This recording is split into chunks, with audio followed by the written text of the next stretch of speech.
விஜய் காவேரி அமைதியா இருக்காம சீக்கிரமே உண்மைய கண்டுபிடிச்சா ரொம்பவே நல்லா இருக்கும் அப்படின்னு நினைக்கிறவங்க இந்த வீடியோக்கு லைக் போட்டு தெரிவிங்க. விஜயோட பாட்டியும் சித்தியும் கொஞ்சம் கூட மனச்சாட்சியே இல்லாம தான் நம்ம காவேரி கிட்ட வந்து நடந்துக்கிறாங்க. சாரதாமாவை பார்த்துட்டு இங்கே விஜய் காவேரி வீட்டுக்கு வராங்க. விஜய் காவேரி கிட்ட பார்த்தீங்கன்னா எல்லாருமே வந்து கேள்வி மேலே கேள்வியாக வந்து கேட்குறாங்க. முடிஞ்ச அளவுக்கு நம்ம விஜய் வந்து சமாளித்து பார்க்குறாங்க. எங்கள் பாட்டி இருந்துக்கிட்டு திட்டுறாங்க, ஏன் விஜய் இப்போலாம் நீ வந்து பொய் பேச ஆரம்பிச்சிட்ட, இங்கே என்ன நடந்தது அப்படின்னு சொல்லிட்டு எங்களுக்கு எல்லாமும் தெரியும். என்ன சாரதா வந்து தற்கொலை முயற்சி பண்ணலாமா அப்படின்னு வந்து சொல்கிறாங்க. இதை கேட்டதுமே நம்ம விஜய் காவேரிக்கு பயங்கர அதிர்ச்சியாக இருக்குது. இந்த விஷயம்லாம் இவங்களுக்கு எப்படி தான் தெரியுதோ அப்படின்னு சொல்லிட்டு ரொம்பவே அதிர்ச்சியில் நிற்கிறாங்க. இங்கே இன்னொரு பக்கம் அன்பு ரொம்பவே நக்கலாக பேசுகிறாரு. இங்கே நம்ம விஜய் வந்து கடுப்பாகிறாங்க. இன்னொரு பக்கம் பாட்டி சித்தி வந்து காவேரியை பிடிச்சி திட்டுறாங்க. ஏ காவேரி, உனக்கெல்லாம் கொஞ்சம் கூட மனச்சாட்சியே இல்லையா? எதுக்காக இப்படி நீ எல்லா பிரச்சனையிலுமே விஜயை வந்து இழுத்து விடுறேனே தெரியல. இந்த பிரச்சனையெல்லாம் விஜய்க்கு தேவையா?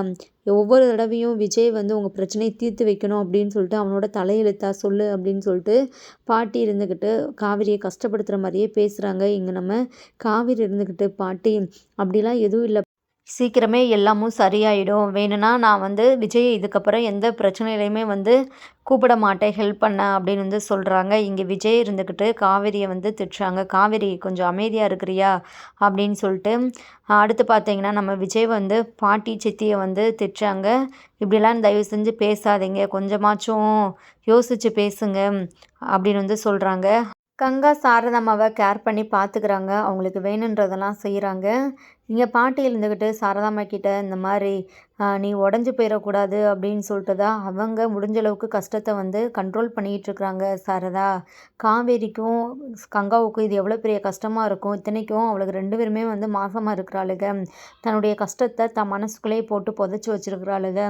நீ இனிமேல் தைரியமாக இருக்கணும் சாரதா. எதுக்காகவும் இன்னும் நீ வந்து மனசுடைஞ்சு போகக்கூடாது அப்படின்னு வந்து சொல்கிறாங்க. அடுத்து யாரோ கதவு தட்டுறாங்க. உடனே நம்ம கங்கா இருந்துக்கிட்டு நீங்கள் இருங்க நான் போயிட்டு பார்க்குறேன் அப்படின்னு சொல்லிட்டு போகிறாங்க. அந்த செகண்ட் ஃபேமிலி தான் வந்திருக்குறாங்க அப்படின்னு சொல்லிட்டு நம்ம கங்கா வந்து கதவை வந்து திறக்காமல் அப்படியே அமைதியாக வந்துடுறாங்க. இங்கே சாரதாம்மா இருந்துக்கிட்டு கங்கா கிட்ட வந்து கேட்குறாங்க, யார் வந்திருக்கிறா, என்ன நீ வாட்டில் கதவை திறக்காமல் வந்துட்ட அப்படின்னு சொல்லிட்டு. இங்கே நம்ம கங்கா இருந்துக்கிட்டு ஒரு மாதிரி பயப்படுறாங்க. அம்மா பேசாமல் இரு அப்படின்னு சொல்லிட்டு. என்னடி என்னதான் ஆச்சு உனக்கு, வந்தவங்களை எப்படியா வாசலில் நிப்பாட்டுவ அப்படின்னு சொல்லிட்டு சாரதாம்மா வேகமாக போயிட்டு கதவை திறந்து விடுறாங்க. அந்த ஃபேமிலி பார்த்தீங்கன்னா அவங்க வாட்டில் உள்ளக்க வந்துடுறாங்க. இங்கே நம்ம சாரதாம்மா பயங்கரமாக கோவப்படுறாங்க. எதுக்காக இங்கே வந்திருக்குறீங்க, இது வந்து வாடகை வீடு, இங்கேயே வந்து தேவையில்லாமல் பிரச்சனை பண்ணாதீங்க அப்படின்னு சொல்லிட்டு. உடனே முத்து மலர் இருந்துக்கிட்டு, இங்கே பாருங்கள், நீங்கள் வாட்டில் எங்களோட வீட்டை வந்து நீங்கள் பூட்டு போட்டு வந்துட்டீங்க. எங்களுக்கு வேறு இடம் இல்லை போகிறதுக்கு. இனி வந்து நாங்கள் உங்கள் கூட தான் இருக்க போகிறோம். எங்களுக்கு முடிவு தெரிகிற வரைக்கும் நாங்கள் உங்களை விட்டு போக மாட்டோம் அப்படின்னு சொல்லிட்டு வந்து சொல்கிறாங்க. நம்ம சாரதம்மா ரொம்பவே டென்ஷன் ஆகுறாங்க. ஏய், ஏன் தான் இப்படிலாம் வந்து தொல்லை பண்ணிக்கிட்டு இருக்கிறீங்க, உனக்கெல்லாம் அசிங்கமாக இல்லை? எதனாலும் வந்து நான் அசிங்கமாக திட்டிட போகிறேன், ஒழுங்கு மரியாதையே கிளம்பிடு அப்படின்னு வந்து சொல்கிறாங்க. இங்கே என்ன வேணாலும் திட்டிக்கோங்க, நாங்கள் இங்கே தான் இருப்போம் அப்படின்னு சொல்லிட்டு தன்னோட பசங்களை கூப்பிட்டு பார்த்தீங்கன்னா நடு வீட்டில் வந்து உட்காந்துக்கிறாங்க. அடுத்து பார்த்தீங்கன்னா இங்கே சாரதாம்மாவுக்கு என்ன பண்ணுறதுனே தெரியலை. பாட்டி கங்கா எல்லாருமே ரொம்பவே புலம்புறாங்க. இங்கே வந்த ஃபேமிலி பார்த்தீங்கன்னா வீட்டை பற்றி பார்த்தீங்கன்னா அவங்க வாட்டில் பேசிகிட்டு இருக்கிறாங்க. பரவாயில்ல, வீடு நல்லா தான் இருக்குது, வாடகை வீடுனாலும் வந்து நிறைய பேர் தங்கலாம் போலையே அப்படி இப்படின்னு சொல்லிட்டு ஒரு மாதிரி பேசிகிட்டு இருக்கிறாங்க. அதை கேட்க கேட்க இங்கே சாரதாம்மாவுக்கு வந்து பயங்கர கோவம் வருது. இன்னொரு பக்கம் கங்கா பாட்டி 2 பேருமே புலம்பிகிட்டு இருக்கிறாங்க. என்னம்மா இதுங்க இங்கே வந்து தொலைஞ்சிருச்சுங்க, இப்போ நம்ம என்ன பண்ணுறது, நம்மளை வந்து நிம்மதியாகவே வாழ விட மாட்டாங்க போலையே அப்படின்னு சொல்லிட்டு ஃபீல் பண்ணிகிட்ருக்குறாங்க. இங்கே நம்ம சாரதாம்மா வந்து பார்த்திங்கன்னா காவேரிக்கு கால் பண்ணி விஷயத்த வந்து சொல்கிறாங்க. ரொம்பவே அழுகுறாங்க. காவேரி, அந்த குடும்பம் இங்கே வந்து நம்ம வீட்டில் உட்காந்துக்கிட்டாங்க, போக சொன்னாலும் வெளியே போகவே மாட்டுறாங்க, எனக்கு என்ன பண்ணுறதுனே தெரியலடி. இந்த விஷயத்த நான் மறக்கலாம் அப்படின்னு நினச்சா இப்போது இப்படிலாம் நடக்கும்போதே நான் என்னடி பண்ணுறது அப்படின்னு சொல்லிட்டு ரொம்பவே ஃபீல் பண்ணுறாங்க. இங்கே நம்ம காவேரி ரொம்பவே அதிர்ச்சி ஆகுறாங்க. நம்ம சாரதாம்மா கிட்ட வந்து, என்னம்மா சொல்கிற, இரு நாங்கள் உடனே கிளம்பி வரோம் அப்படின்னு சொல்லிட்டு விஜயை கூப்பிட்டு நம்ம காவேரி வந்து இங்கே கிளம்பி போகிறாங்க. விஜயும் எவ்வளவோ பேசி பார்க்குறாங்க. ஆனால் அந்த ஃபேமிலி ரொம்பவே பிடிவாதமாக இருக்கிறாங்க. எங்களுக்குரிய பங்கை கொடுத்தா நாங்கள் எந்த ஒரு பிரச்சனையுமே பண்ண மாட்டோம், இல்லைன்னா நாங்கள் இங்கே தான் இருப்போம், நீங்கள் எங்கே போனாலும் உங்கள் பின்னாடியே தான் வருவோம் அப்படின்னு வந்து சொல்கிறாங்க. எப்படியோ எல்லாருமே சேர்ந்து அந்த ஃபேமிலியை வந்து வெளியே அனுப்பிச்சி விட்றாங்க. அந்த வீட்டையுமே வந்து லாக் போட்டுட்டு இங்கே நம்ம விஜய் இருந்துக்கிட்டு, அத்தை யோசிக்க வேணாம், வாங்க இனி நம்ம வீட்டிலேயே வந்து இருங்க, இந்த பிரச்சனைலாம் முடிகிற வரைக்கும் அங்கேயே வந்து இருங்க அப்படின்னு வந்து சொல்கிறாங்க. காவேரி ஒரு மாதிரி தயக்கப்படுறாங்க. இல்லைங்க அதெல்லாம் சரிப்பட்டு வராது அப்படின்னு வந்து சொல்கிறாங்க. காவேரி என்ன என்ன நினச்சி பேசிகிட்டு இருக்கிற, பாட்டி பேசுகிறதெல்லாம் நீ வந்து எதையும் கண்டுக்காத, அவங்க அப்படி தான் அப்படின்னு சொல்லிட்டு இங்கே சாரதம்மா எல்லாருமே அழைச்சிட்டு இங்கே நம்ம விஜய் வந்து வீட்டுக்கு வராங்க. இவங்க வர்றதுக்கு முன்னாடியே அந்த ஃபேமிலி அந்த இடத்துக்கு வந்துடுறாங்க. அவங்கள பார்த்ததுமே இங்கே நம்ம காவேரி, விஜய் மொத்த குடும்பமும் ரொம்பவே அதிர்ச்சியில் நிற்கிறாங்க. உடனே இங்கே முத்துமலர் இருந்துக்கிட்டு, "என்ன தம்பி, அங்கேருந்து எங்களை விரட்டி விட்டுட்டா என்ன எங்களால் எதுவும் பண்ண முடியாதுன்னு நினச்சிங்களா? அப்படிலாம் நாங்கள் வந்து போயிட மாட்டோம். ஏன்னா வந்து எங்களுக்கு போகிறதுக்கு இடம் இல்லவே இல்லை. எங்களுக்கான நியாயத்தை தான் நாங்கள் வந்து கேட்டுட்டு நிற்கிறோம். அதை பண்ணுறதுக்கு எதுக்காக இவ்வளோ யோசிக்கிறீங்க?" அப்படின்னு சொல்லிட்டு வந்து சொல்கிறாங்க. இங்கே சாரதாம்மா கோவப்பட்டு கத்துறாங்க. "இப்படிலாம் பேசுகிறதுக்கு உனக்கு அசிங்கமா இல்லை?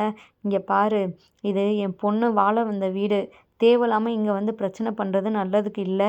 அப்புறம் என்னை வந்து வேறு மாதிரி பார்க்குற மாதிரியா இருக்கும்." அப்படின்னு சொல்லிட்டு வந்து சண்டைக்கு போகிறாங்க. சாரதாம்மா ரொம்பவே கத்துறாங்க. பக்கத்துலேயே அன்பு இருந்துக்கிட்டு அந்த ஃபேமிலிக்கு ரொம்பவே சப்போர்ட் பண்ணி பேசிகிட்டு இருக்கிறாரு. விஜய், காவேரிக்கு ரொம்பவே கோவம் வருது. இங்கே விஜய் இருந்துக்கிட்டு அன்பு சட்டையை பிடிச்சி, "ஏவ் என்னையா நினச்சிட்டு இருக்கிற?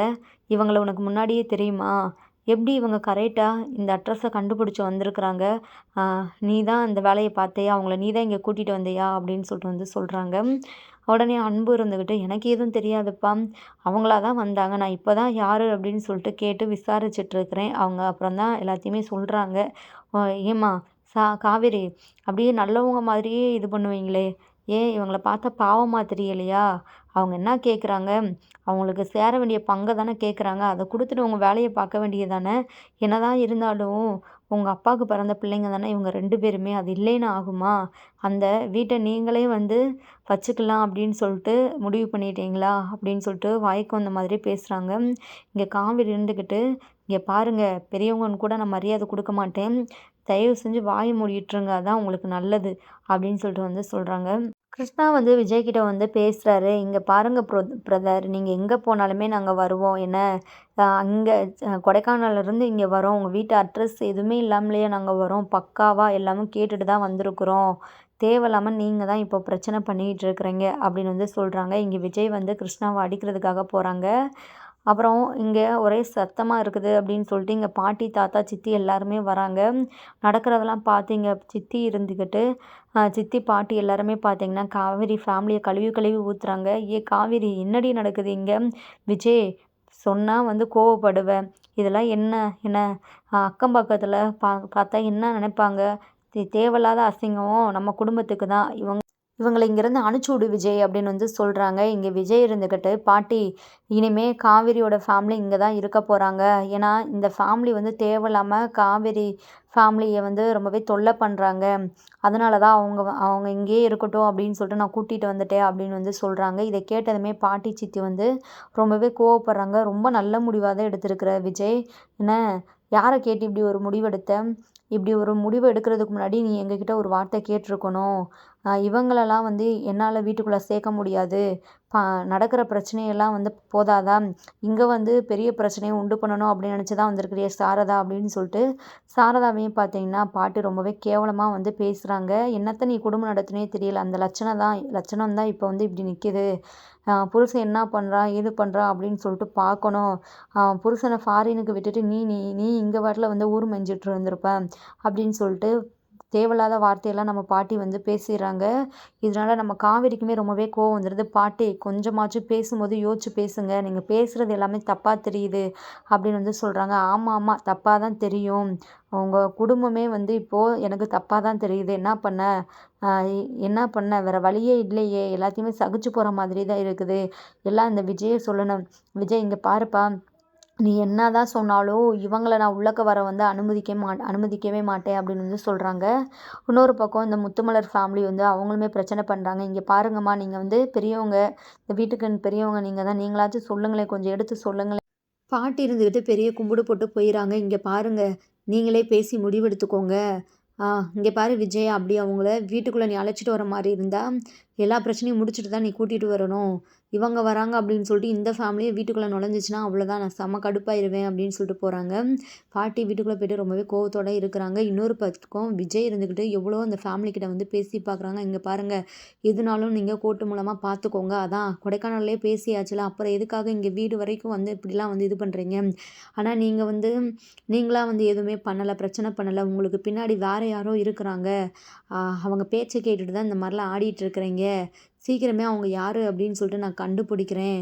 கண்டுபிடிச்சா அது வேறு மாதிரி இருக்கும், உங்களை சும்மாவே விடமாட்டேன் அப்படின்னு சொல்லிட்டு வந்து விஜய் பயங்கரமாக வந்து மிரட்டுறாங்க. இங்கே பாருங்கள், உங்கள் உருட்டல் மிரட்டலுக்கெல்லாம் நான் வந்து பயப்படுற மாதிரி இல்லை. யார் யார் பேச்சை கேட்டு நாங்கள் இது பண்ணணும், எங்களுடைய உரிமைக்காக நாங்கள் வந்து போராடிட்டு இருக்கிறோம். எங்களாலலாம் கோர்ட்டில் போய்ட்டுலாம் வந்து எதுவும் பண்ண முடியாது. அங்கே போயிட்டு எங்களெல்லாம் அலையிற அளவுக்கு எங்களுக்கு வந்து எந்த ஒரு இதுவுமே இல்லை, எந்த ஒரு வசதியுமே இல்லை. நாங்களே அன்றாட வாழ்க்கையை வாழ்கிறதுக்கே வழி இல்லாமல் இருக்கிறோம் அப்படின்னு வந்து சொல்கிறாங்க. இப்படிலாம் பேசினா வந்து சரிப்பட்டு வராதுங்க அப்படின்னு சொல்லிட்டு நம்ம காவேரி வந்து பார்த்திங்கன்னா அடிக்கிறதுக்காக போகிறாங்க. உடனே நம்ம விஜய் இருந்துக்கிட்டு காவேரியை வந்து சமாதானப்படுத்தி இது பண்ணுறாங்க. இங்கே பாரு காவேரி, என்ன மறந்துட்டியா, உன் வயிற்றுல குழந்தை இருக்குது, நீ வாட்டில் இப்படி சண்டை போட போகிற, சண்டையில் குழந்தைக்கு இதனால ஆயிடுச்சுன்னா என்ன பண்ணுறது அப்படின்னு வந்து சொல்கிறாங்க. அடுத்து பார்த்திங்கன்னா இங்கே நம்ம சாரதாமா வந்து பார்த்திங்கன்னா ரொம்பவே ஃபீல் பண்ணிகிட்ருக்குறாங்க. அந்த நாசமாக போனவே இப்படிலாம் பண்ணி இப்போது எங்களை போட்டு இந்த குடும்பம் இம்சையை வாங்குதே, இதெல்லாம் யார் தப்பு, எதா இருந்தாலும் நீ அந்த செத்து போனால அவங்கிட்ட தான் கேட்கணும் நியாயம், எங்ககிட்டலாம் வந்து கேட்குறதுக்கு எந்த ஒரு ரைட்ஸுமே உனக்கு இல்லை அப்படின்னு வந்து சொல்கிறாங்க. ரொம்பவே கேவலமாக சந்தானத்தை வந்து நம்ம சாரதம்மா வந்து பேசவும் இங்கே கிருஷ்ணாவுக்கு அப்படியே கொத்துக்கிட்டு கோவம் வந்துடுது. ஏங்க, அந்தளவுக்கு வந்து நீங்கள் அவரை வெறுத்துட்டீங்களே, அப்புறம் எதுக்கு உங்களுக்கு அந்த வீடு மட்டும் உங்களுக்கு வேணுமா, அதை எங்களுக்கு தந்துட வேண்டியதானே. நீங்கள் அப்புறம் எப்படி வேணால் உங்களோட வாழ்க்கையை பார்த்துக்கோங்க, எங்களுக்கு தான் யாருமே இல்லை, உங்களுக்கு என்ன, இதோ இந்த மருமகன் பணக்காரராக இருக்கிறாரு, அப்புறம் எல்லாரும் நல்லா தானே இருக்கிறீங்க அப்படின்னு சொல்லிட்டு பேசுகிறாங்க. உடனே நம்ம சாரதாம்மா இருந்துட்டு கோவப்பட்டு, இங்கே பாருடா, என்ன இப்படிலாம் பேசினேன்னா உனக்கு மரியாதையே இல்லை, எங்கேயோ உன்னை வந்து கொன்று போட்டு நான் வந்து ஜெயிலுக்கு போனாலும் வந்து ஆச்சரியப்படுறதுக்கு எதுவும் இல்லை அப்படின்னு வந்து சொல்லிட்டுருக்குறாங்க. உடனே நம்ம காவேரி வந்து அம்மா என்னம்மா பேசிகிட்டு இருக்கிற அப்படின்னு வந்து சொல்கிறாங்க. பாட்டியுமே வந்து முத்துமலர்கிட்ட வந்து பேசி பார்க்குறாங்க. ஏண்டி இப்படி எங்கள் நிம்மதியெல்லாம் கெடுக்குறீங்க, இதோ இப்போ உயிரோடு இருக்கிறதே பெரிய விஷயம், நடந்த விஷயங்கள்லாம் நினச்சி அவள் வந்து தற்கொலை பண்ணுறதுக்கே போயிட்டா, இனியும் எங்களோட சந்தோஷத்தை நிம்மதியை கெடுக்கணும் அப்படின்னு சொல்லிட்டு தான் இங்கே கிளம்பி வந்திருக்கிறீங்களா அப்படின்னு வந்து சொல்கிறாங்க. இங்கே பாருங்கள், நீங்கள் வயசில் பெரியவங்க, எதுவும் உங்களை தப்பாக பேசிடக்கூடாது அப்படின்னு சொல்லிட்டு நான் அமைதியாக இருக்கிறேன். நாங்கள் என்ன பண்ணோம், என்ன அவரை நம்பி தானே நான் 2 பிள்ளைங்களை பெற்று வச்சுருக்கிறேன், அதுக்கு என்ன வழி அதை சொல்லுங்கள் அப்படின்னு வந்து சொல்கிறாங்க. இங்கே நம்ம சாரதாம்மா பார்த்திங்கன்னா பொறுமையை இழந்து அந்த முத்துமலரை பார்த்திங்கன்னா ஒரு அறை விட்டுறாங்க. அப்படியே முத்துமலர் கன்னத்தில் கையை வச்சுக்கிட்டு அப்படியே அமைதியாக நிற்கிறாங்க. ரொம்பவே அதிர்ச்சியில் இங்கே கிருஷ்ணா இருந்துக்கிட்டு எகிரிக்கிட்டு போகிறாரு. உடனே விஜய் இருந்துக்கிட்டு என்ன ஒழுங்காக இங்கேருந்து கிளம்புறது தான் உங்களுக்கு நல்லது, இல்லைன்னா நான் என்ன பண்ணணுமோ பண்ணிக்கிறேன் அப்படின்னு சொல்லிட்டு நம்ம விஜய் வந்து போலீஸை வர வைக்கிறாங்க. போலீஸுமே வந்து அந்த ஃபேமிலிக்கிட்ட வந்து பேசி பார்க்குறாங்க. இங்கே பாருங்கள், நீங்கள் பெரிய இடத்து குடும்பமாக இருக்கிறாங்க அப்படின்னு சொல்லிட்டு இவங்க பக்கம் நீங்கள் ஆதரவாக நின்றா அது உங்களுக்கு தான் பிரச்சனை. நாங்கள் இந்த இடத்த விட்டு எங்கேயுமே நகல மாட்டோம், நாங்கள் வந்து இங்கேயே வந்து உட்காந்து போராட்டம் பண்ண ஆரம்பிச்சிருவோம், எங்களுக்கு நியாயம் கிடைக்கிற வர அப்படின்னு சொல்லிட்டு அந்த மாதிரி பேசுவோம். இங்கே போலீஸ்காரங்களுக்கு என்ன சொல்கிறதுனே தெரியல. விஜய்கிட்ட வந்து சொல்கிறாங்க, இங்கே பாருங்கள் விஜய், அவங்க கூட நீங்கள் சமாதானமாக போகிறது தான் நல்லது, என்ன அவங்க வந்து இல்லைன்னா பெரிய பிரச்சனையை வந்து உண்டு பண்ணிடுவாங்க, உங்கள் ஃபேமிலி தான் அப்புறம் வந்து ரொம்பவே கஷ்டப்படணும், எதனாலும் வந்து பார்த்துக்கோங்க அப்படின்னு சொல்லிட்டு போலீஸுமே அங்கேருந்து போயிடுறாங்க. இங்கே நம்ம சாரதாம்மாவுக்கு என்ன பண்ணுறதுனே தெரியல. இங்கே நம்ம பாட்டியுமே பார்த்திங்கன்னா விஜய்கிட்ட வந்து இங்கே பாருப்பா விஜய், வேறு வழியே கிடையாது, அவங்க கேட்குறத கொடுத்துட்டா அவங்க வந்து பேசாமல் அமைதியாக போக போகிறாங்க, இல்லைன்னா அவங்க இப்படி தான் பிரச்சனை பண்ணிகிட்ருப்பாங்க அப்படின்னு வந்து சொல்கிறாங்க. அதுக்காக எப்படி தாத்தா அந்த வீடை வந்து கண்டிப்பாக சாரதாத்தை வந்து கொடுக்கவே மாட்டாங்க, பாவம் தானே அவங்க, வேறு வழியே இல்லையேப்பா, இந்த ஒன்று மட்டும்தான் வந்து இருக்குது அப்படின்னு வந்து சொல்கிறாங்க. இங்கே பாட்டியுமே வந்து கத்த ஆரம்பிக்கிறாங்க. போலீஸ்லாம் இப்படி வீட்டுக்கு வந்துட்டு போனால் என்ன விஜய், இதெல்லாம் நல்லாவா இருக்குது, ரொம்பவே அசிங்கமாக இருக்குது, இப்போவே வந்து விஷயம் தெரிஞ்ச சொந்தக்காரங்களாம் மறுபடியுமே ஃபோன் மேலே ஃபோன் பண்ணி கேட்க ஆரம்பிச்சிட்டாங்க, எப்படி எதுனாலும் ஒன்றுனா வெளியே தலை காட்ட முடியுமா அப்படின்னு வந்து சொல்கிறாங்க. நீங்கள் விஜய் இருந்துக்கிட்டு பாட்டி கொஞ்சம் அமைதியாக நீங்கள் இருக்கிறீங்களா, ஏன் நீங்கள் வந்து நடக்கிற பிரச்சனையெல்லாம் பார்த்துட்டுமே இப்படிலாம் பேசுகிறீங்க, காவேரி ஒரு பக்கம் ரொம்பவே ஃபீல் பண்ணிட்டு இருக்கிறாங்க. இவங்கலாம் ஒரு பக்கம் வந்து பேசிட்டு இருக்கும்போது காவேரி சடனா மயங்கி கீழ விழுந்துடுறாங்க. காவேரி மயங்கி விழுந்ததுமே எல்லாருமே ரொம்பவே அதிர்ச்சி ஆயிடுறாங்க. இங்க நம்ம விஜய் பதறிக்கிட்டு நம்ம காவேரிய வந்து தூக்குறாங்க. காவேரிய வந்து எழுப்பி பார்க்குறாங்க. காவேரி வந்து எழுந்திருக்கவே மாட்றாங்க. லேட் பண்ணாம ஹாஸ்பிட்டலுக்கு கூட்டு போறது தான் நல்லது அப்படின்னு சொல்லிட்டு காவேரிய வந்து ஹாஸ்பிட்டலுக்கு அழைச்சிட்டு போறாங்க.